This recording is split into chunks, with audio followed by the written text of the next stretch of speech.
It's clear this is a full-scale invasion. Rubber bullets, helicopters, armored vehicles.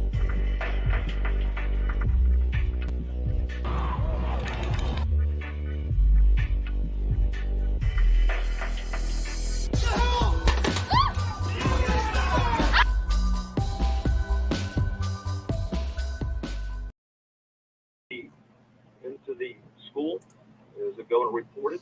He went down a hallway, turned right, then turned left, and there was two classrooms that were adjoining, and that's where the carnage began. As he was shooting, when the shooting began, Uvalde police officers arrived on scene, along with the Consolidated Independent School District officers, immediately breached, because we know in officers every second's a life. They breached it, engaged the shooter, and continued to keep him pinned down in that location, afterwards, until after a tactical team could be put together, comprised of Border Patrol agents on the front end, members of their unit, which is a SWAT team for Border Patrol. Also, there was a Zavala County deputy that got into the stack, and two Uvalde police officers. They breached the classroom door, they went in, they engaged Ramos and killed him at the scene.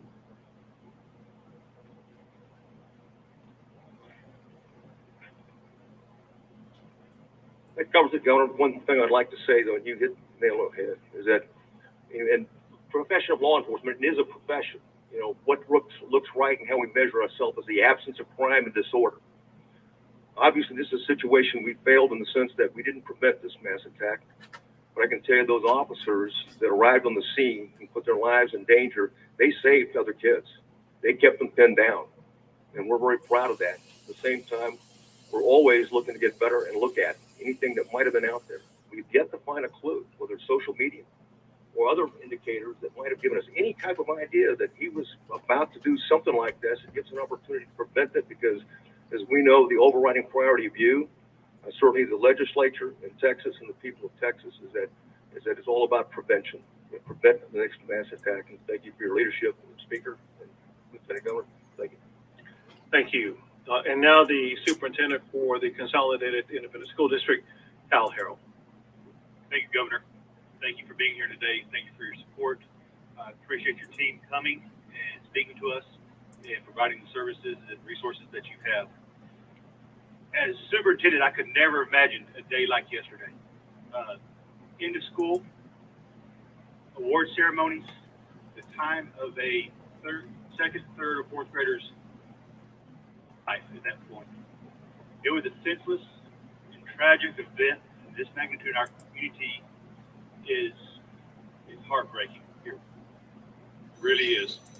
We have had a lot of support here from our community, surrounding counties, surrounding districts, and all over the state. And I appreciate you for thinking of us and sending that support. I have to relay the heartbreak of our teachers at Robb campus. I met with them this morning, but as I looked across that room, there was a group of heroes in that room. If it weren't for them, along with the law enforcement that came, that were willing to cradle their kids, get them out of the classroom when it was safe, when they were guided, and the trust our kids had in their teachers, that says volumes for our staff here in Uvalde. They are heroes. They did heroic things yesterday, and they are always very humble, but they are truly humble heroes. Yesterday, we lost two teachers. These two teachers, I would say, are the cornerstone of that campus to some great degree. They're two beautiful souls.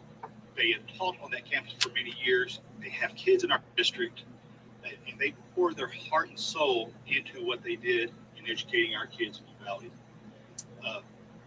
19 students, 19 precious students came to school yesterday to enjoy the day, to enjoy the award assembly. And as I look at their pictures, you can just tell by their angelic smile that they were loved, that they loved coming to school, and They were just precious individuals. This is a difficult time for everybody. We are hurting. We have been cut deep here in our community. We will move forward. It's going to take some time moving forward. Our faith has been shaken. We ask you to continue to pray for these families, these kids, in our community, and our teachers. I am a product of Uvalde. I'm born and raised here. I've worked for this district for 30 years.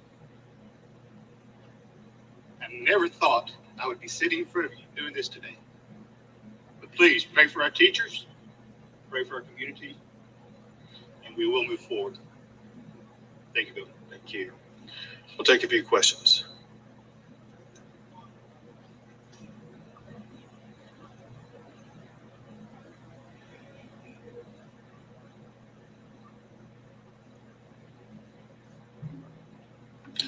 So the ability of an 18-year-old to buy a long gun has been in place in the state of Texas for more than 60 years. And think about during the time over the course of that 60 years, we have not had episodes like this. And why is it that for the majority of those 60 years, we did not have school shootings? And why is it that we do now? The reality is I don't know the answer to that question. However, what I do know in talking to the leaders here, as well as leaders in other locations around the state, and that is one thing that has substantially changed is the status of mental health in our communities. What I do know is this, and that is we as a state, we as a society need to do a better job with mental health. Anybody who shoots somebody else has a mental health challenge, period. We as a government need to find a way to target that mental health challenge and do something about it.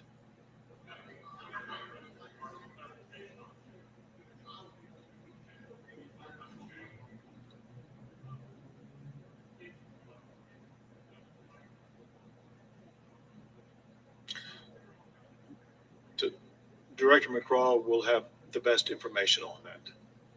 We're in the process of doing the crime scene right now. First one being the school, second being the vehicle, and the third, the grandmother's residence. Where it's a detailed process, so I can't answer that. But for right now, we believe that all the children were shot and killed by the Ramos.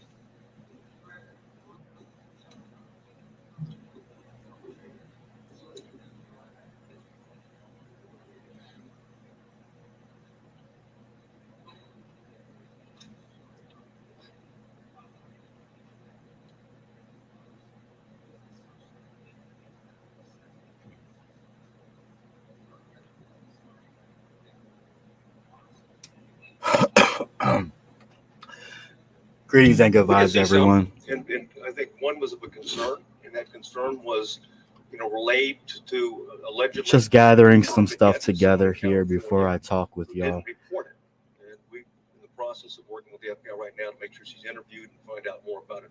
There are other clues out there right now that we're not aware of. This is the preliminary part of the investigation. We're going to scour everything to find anything that what could have indicated in some way, shape, or form that this individual was a threat to the community. None at all. In fact, this is, we're astounded at the beginning of the investigation because there's usually something out there, but right now, it is as that reported on the timeline. If we find out something else, we'll provide that information.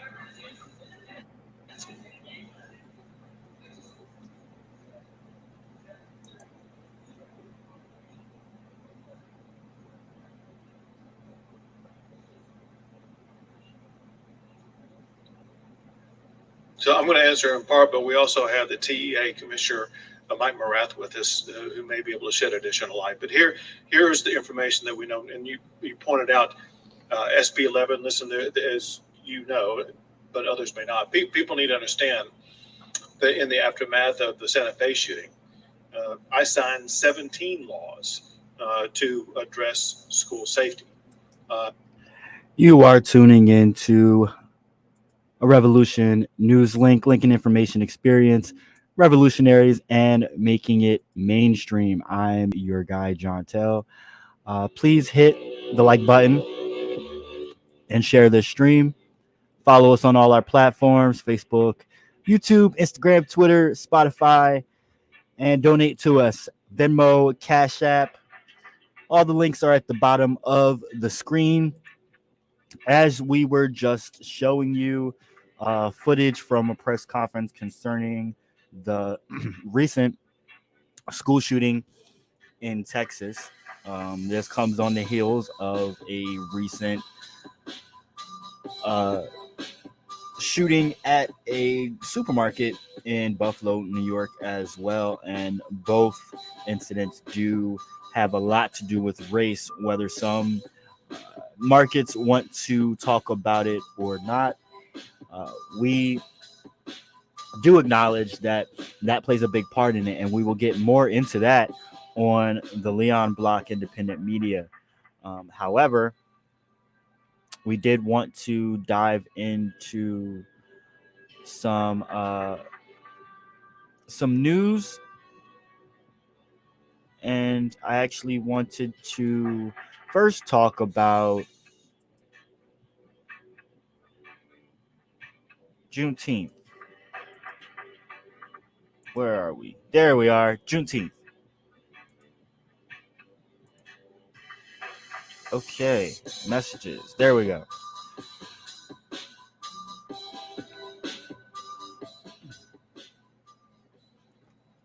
It's not enough to gentrify Juneteenth. It's also capitalizing Juneteenth as well. And this post has gone viral. A lawyer decided to talk about this. Now let's go back to the initial post. My thoughts and musings as a trademark attorney. To get the legal support you deserve. She has a link there. And as you can see, this has been shared over 12,000 times. And, lots of people have been commenting. She's got an Instagram.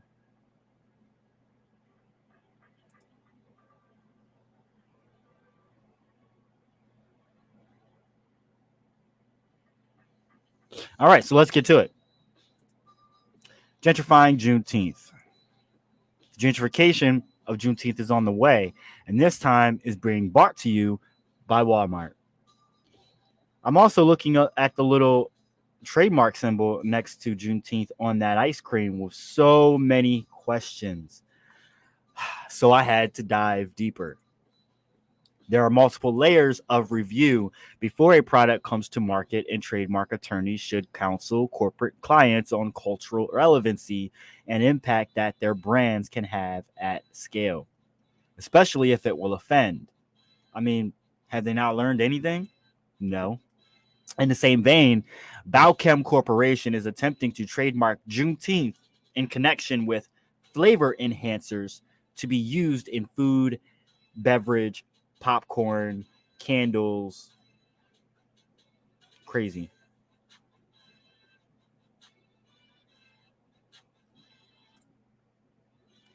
Balchem Corp's trademark filing. There it is.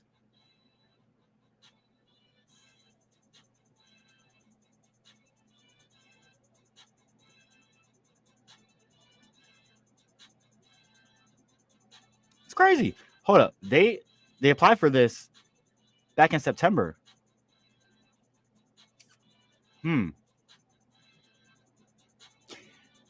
Under flavor enhancers used in food and beverage products, bakery goods, and dessert items, namely cakes, cookies, pastries, and frozen confections for resale and wholesale distribution and consumption on or off the premises, excluding candies and popcorn. Who the here's the CEO of Balchem Corporation. Fuck no, he wasn't invited to no cookout.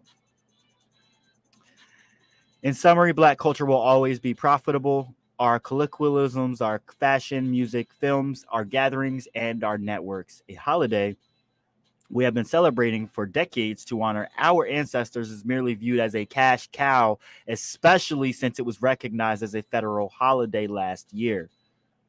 So what can you do? As we already know, shop black, support your own, including those who offer professional services.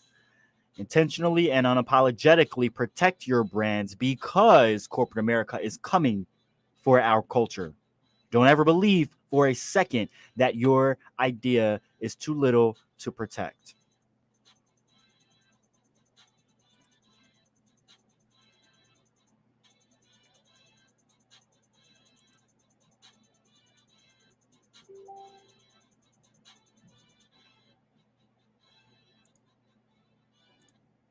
It is not registered. They just file the application and it is being reviewed by the trademark office. Other people have trademarks currently registered that contain the word Juneteenth, such as financial Juneteenth. Other companies have trademarked words that contain other federal holidays like Christmas Gnome, because that is a product, or the Christmas Lights Factory, because that is a store. The Right. thing is that no one person can exclusively own Christmas or Juneteenth. Right. This is what we call a disclaimer, where you say, hey, anybody else can use that word. For example, I own the creator's lawyer. I can't stop another lawyer from using the term lawyer, so I disclaim it in my trademark. This is what's happening with some of these other trademarks that contain holidays. Right now, Balkan Corp's trademark is pending. It is not registered. They just filed the application and it is being reviewed by the trademark office. Other people have trademarks currently registered that contain the word Juneteenth. So just a little tidbit there for y'all. I wonder what they intend to do, or if they're actually trying to here. To the whole June trademark here is the Juneteenth trademark that was filed by Balkan Corp. So that is the corporation, and the CEO of that corporation is this guy. Yeah. He is running the company that filed the trademark for Juneteenth for food and beverage stuff. A mess. Of course, seeing something like that is honestly infuriating. Mhm. It's really upsetting. Mhm. But I did some digging, and currently the Juneteenth trademark is being blocked by a trademark filed called Juneteenth Joy. So the Juneteenth Joy trademark is filed in the categories of candy and popcorn, candle, and obviously other things related to In Exton, Pennsylvania. What do you know? Listen, y'all, we know not all heroes wear capes, but here we go. Mario is going to have to bring those products to market, and when he does, he has to make sale. And I'll keep y'all posted whenever I hear any updates on this. Yeah, I had to do a little bit more research. So we definitely want to hear more about this, Marcus Cat. And actually, I'm going to do some research to see where the Juneteenth Joy information, what's going on with the product, so we can go ahead and support, but also not just for financial support, but just support in general to make sure that we can block this Balchem corporation. If you know all that shit, I don't necessarily have an issue with a black man seeing fit to capitalize off of certain products to celebrate Juneteenth with, I guess. But again, I have an issue with Juneteenth being a federal holiday to begin with. I digress. That's something I will leave y'all to further dissect on the Leon Block Independent Media, since you know we we are on Revolution News Link here. I'll let this be the backdrop for now so that I can talk to you really quick about something else that I found. I found some autopsies of 3 Lancaster, Pennsylvania individuals, and first one is Ricardo Munoz. If I can find that's Ricardo. The autopsy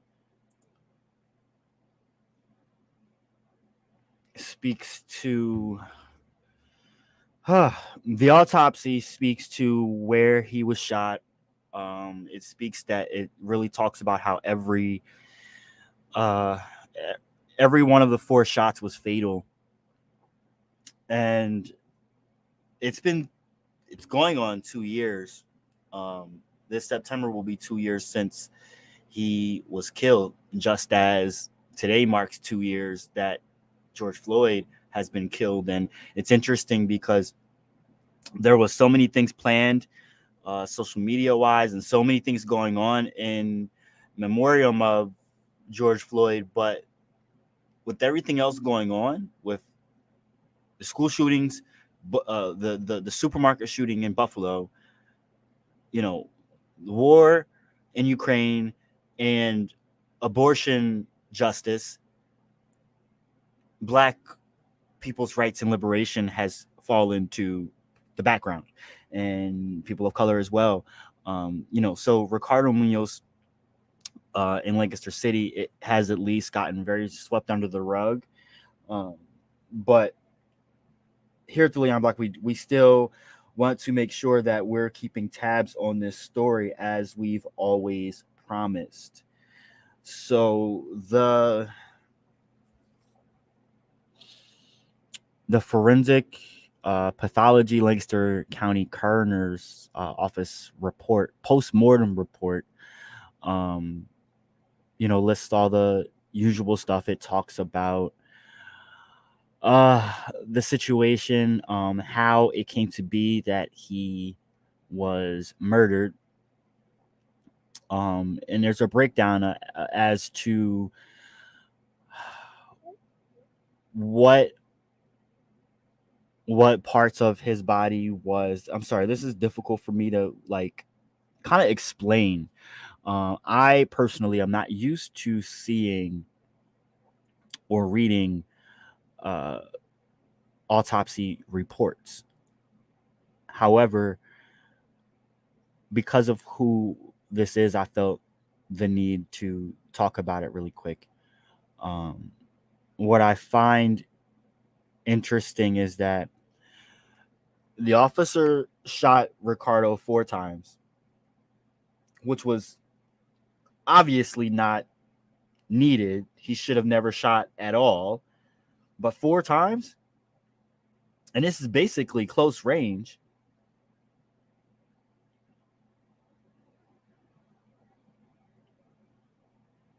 His left and right lung, right appendage of the heart, ribs, aorta, vertebrae, spinal cord. So no matter what shot it was, even if he had just fired 1 shot, had that shot just went in the same place, any of these shots, they all killed him. Which brings up my point. There should have never been a gun pulled on him. He should have not been killed. Ricardo Munoz should still be here.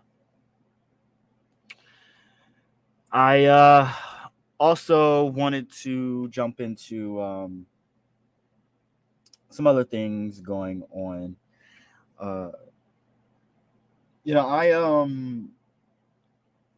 live in Lancaster, Pennsylvania, and I on the Leon Block, am very vocal about local things that I do. And as far as locally, there's a lot of different things going on, and it feels like things are just chaotic and crazy right now, but that seems to be the standard the world over currently. So I just want to, I guess, remind people just to try and stay cool, calm, and collected as best you can, and just think clearly.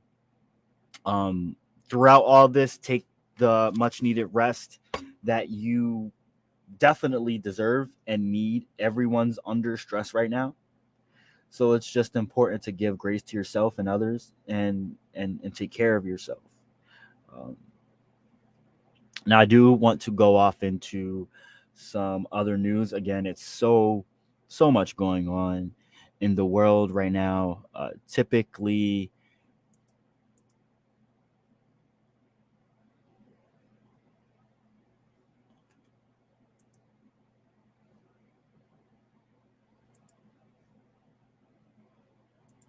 Where are we at? There we go. Sorry about that. Typically, we're talking about a number of things concerning things around the world, but today I just kind of wanted to talk about something a little more personal here on Revolution News Link. Again, we will tonight get more deeper into like my opinions on things. However, I wanted to go ahead and give y'all news from all over. So here we go. UN conflicts displace a record 100 million people around the globe. The UN says the number of people displaced by war, conflict, and human rights abuses has topped 100 million for the first time. UN High Commissioner for Refugees Filippo Grandi announced the grim milestone as he met with Rohingya refugees who have fled violence and government persecution in Burma. He said, quote, we're all focusing on Ukraine as a catastrophic emergency, we must not forget that there's other critical situations in the world that need attention and resources. Remember that Ukraine can feed, I believe it's up to 400 million people. There's a lot of global South countries that are depending on this harvest that where at this point it seems to be apparently very uncertain if that can happen. At least 17 Rohingya refugees drowned attempting to flee Burma by boat. Dozens more are missing and feared dead, and it's believed the Rohingya were attempting to cross the Bay of Bengal for Malaysia, fleeing persecution by Burma's military rulers. The UN reports as many as 10,000 Rohingya were killed by Burmese forces during the 2017 genocide, though some estimates put the death toll at double that number. Another 730,000 Rohingya were forced to flee Burma.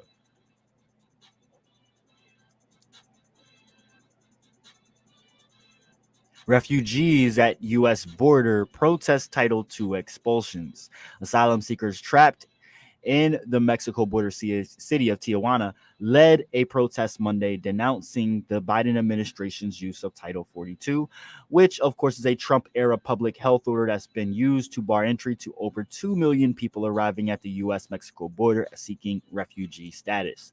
A federal judge on Monday ordered the Biden administration to continue enforcing the policy. Protesters insist they have a right under an international law to claim asylum.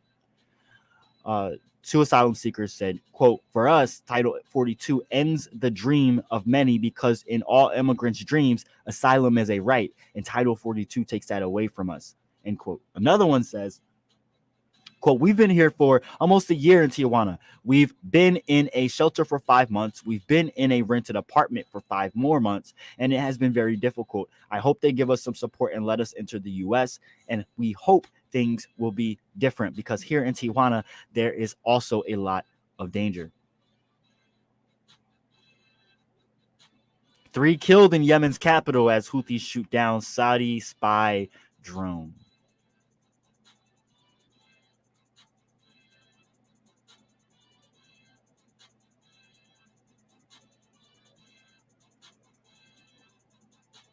And the CDC says gay and bisexual men are at higher risk of contracting monkeypox. The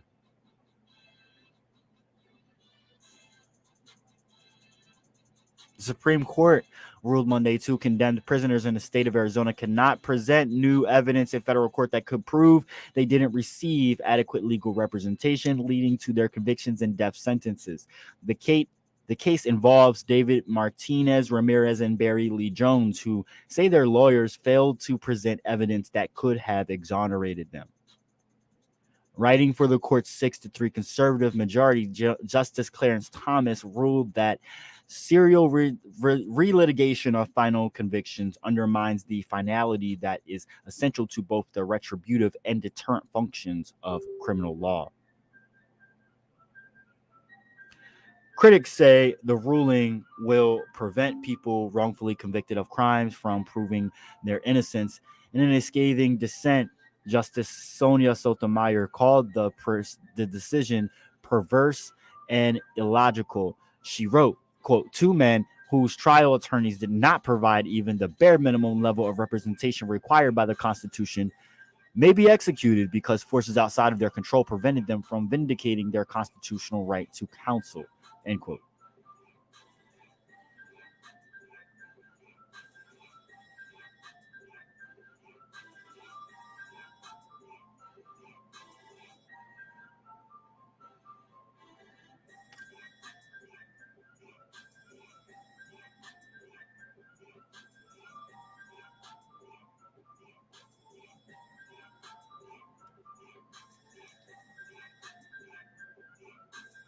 So, according to Amnesty National, the worldwide use of death penalty surged in 2021. They say Monday, the number of reported executions globally rose by at least 20% in 2021, while the number of death sentences grew by 40%. Over 500 people were executed and more than 2,000 sentenced to death last year. Executions in Saudi Arabia in 2021 more than doubled.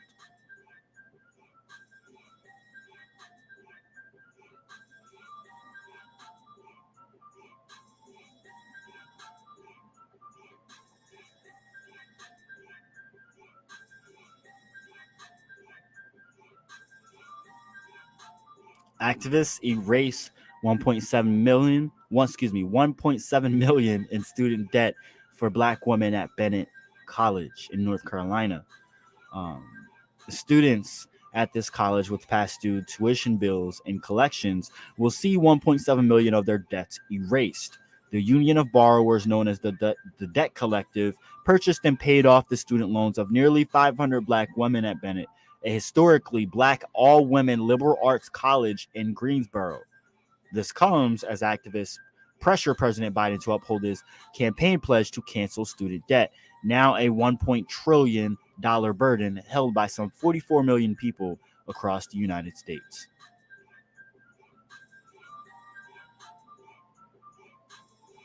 Shell consultant quits, citing huge risks from climate change. A senior consultant at Shell has resigned, condemning the fossil fuel giant for expanding its oil and gas production despite mounting scientific warnings that this would lead to a climate catastrophe.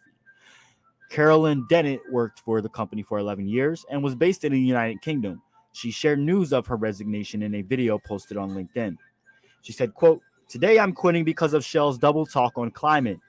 Shell's stated safety ambition is to do no harm.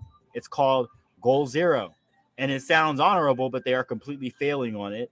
They know that continued oil and gas extraction causes extreme harms to our climate, to our environment, and to people. And whatever they say, Shell is simply not winding down on fossil fuels. They're expanding with new exploration and extraction projects against the clear warnings from scientists and dismissing the huge risks from climate change. And I just can't be a part of this anymore." End quote.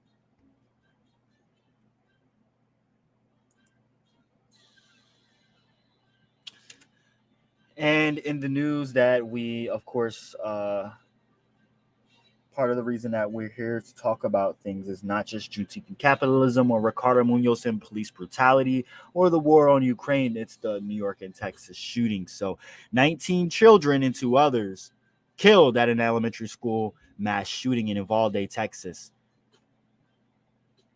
The attack on the Robb Elementary School was carried out by an 18-year-old who attended Uvalde High School. Families have begun sharing the names of some of the victims.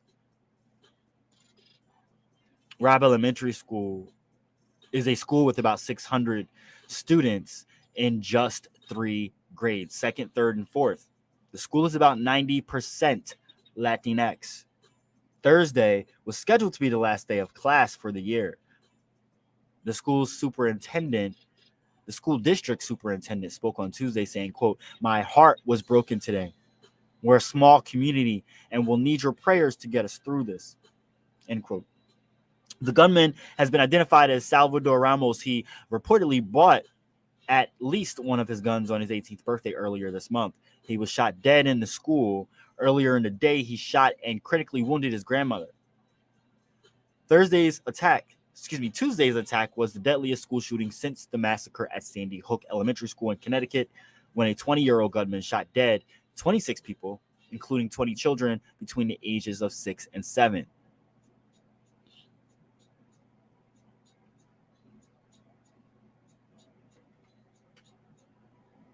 The shooting in Uvalde came just 10 days after an 18-year-old self-described white supremacist attacked a grocery store in the heart of Buffalo's African-American community. He shot dead 10 people, all of whom were black. On Tuesday, a funeral was held for 65-year-old Celestine Chaney.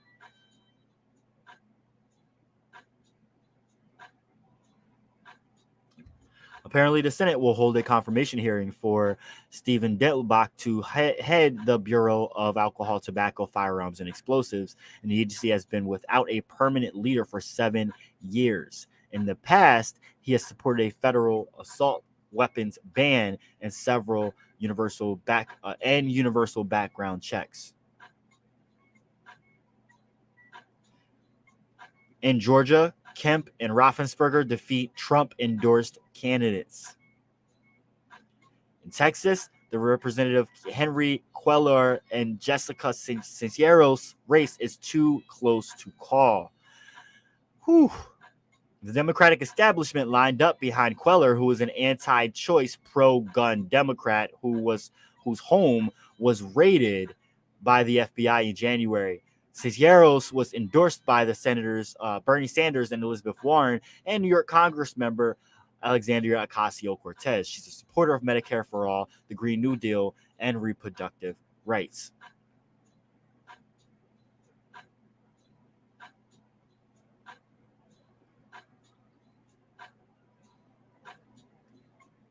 The war in Ukraine now is in its 91st day, and Russia is facing growing calls to end its blockade of Ukrainian ports on the Black Sea that is preventing Ukraine from exporting grain.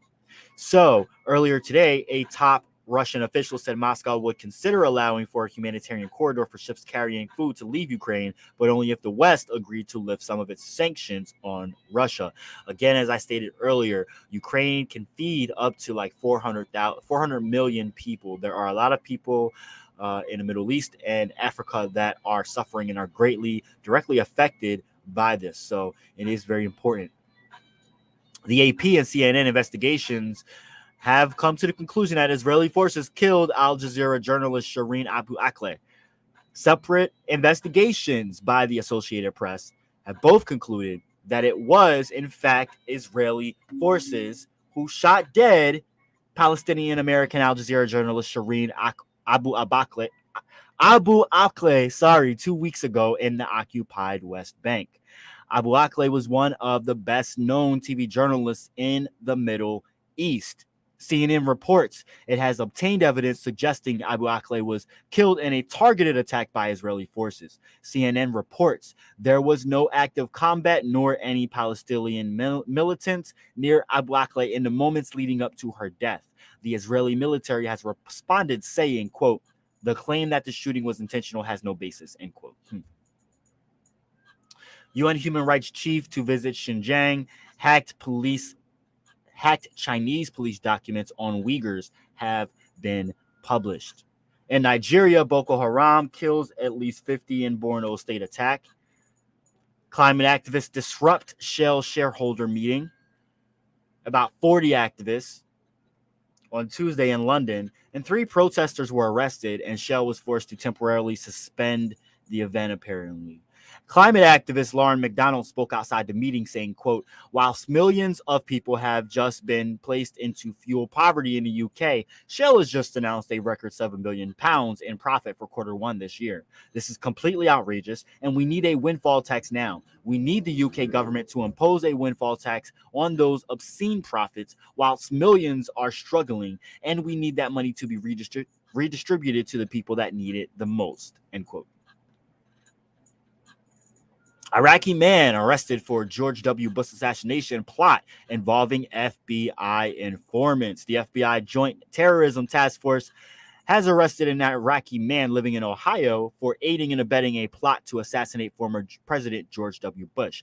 Authorities say the man, Shihab Ahmed Shihab told an FBI informant in November that he wanted to target Bush because he was, quote, responsible for killing many Iraqis and breaking apart the entire country of Iraq, end quote. Authorities say Bush's life was never at risk.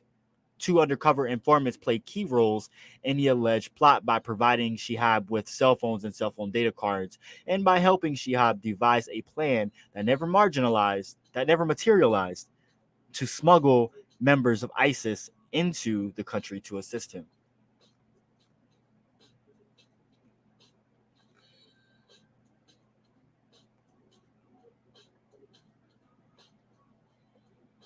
Trans girls banned from competing in girls' sports in Indiana.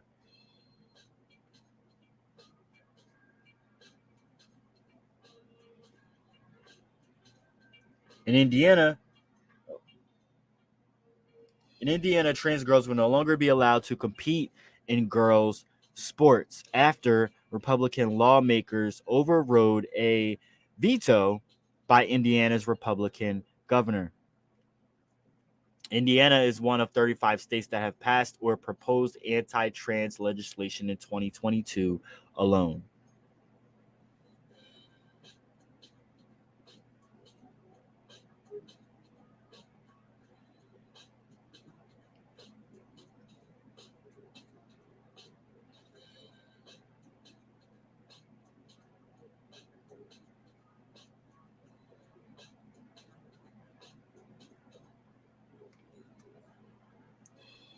GLAAD condemns Ricky Gervais' Netflix special, including what the group called dangerous anti-trans rants masquerading as jokes. For more of these articles that I just read off to you, they are in the comments for you to check out. But these the stories that I just read off, a lot of them you can go to democracynow.org and check them out there. They'll all be posted in the comments, the links, that is.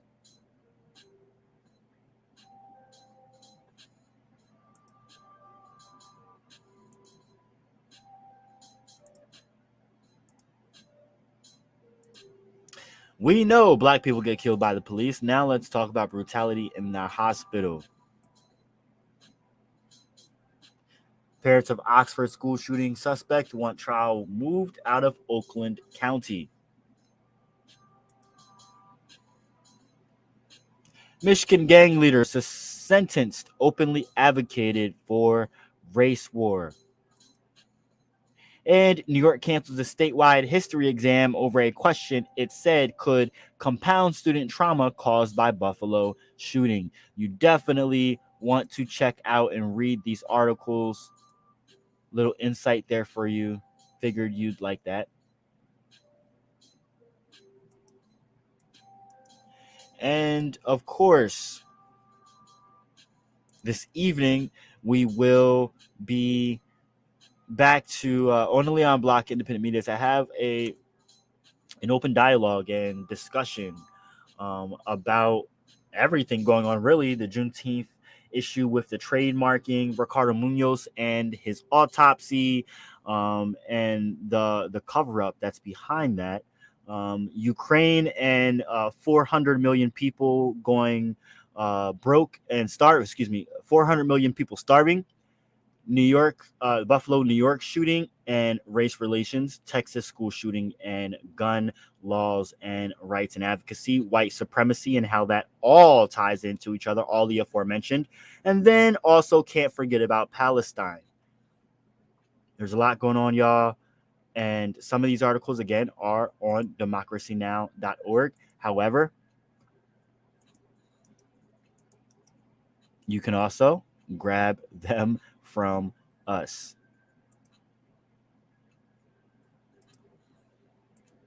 And if you need to reach out, if you have any news, anything you want to talk to us about, feel free to reach out to us at theleonblock@gmail.com. You can always text us 484-909-0873 and hit our Venmo, Cash App, and PayPal up. Our Venmo and Cash App is at the bottom of the screen. Every donation goes a long way to ensuring that we can keep providing you with the news and information that y'all deserve.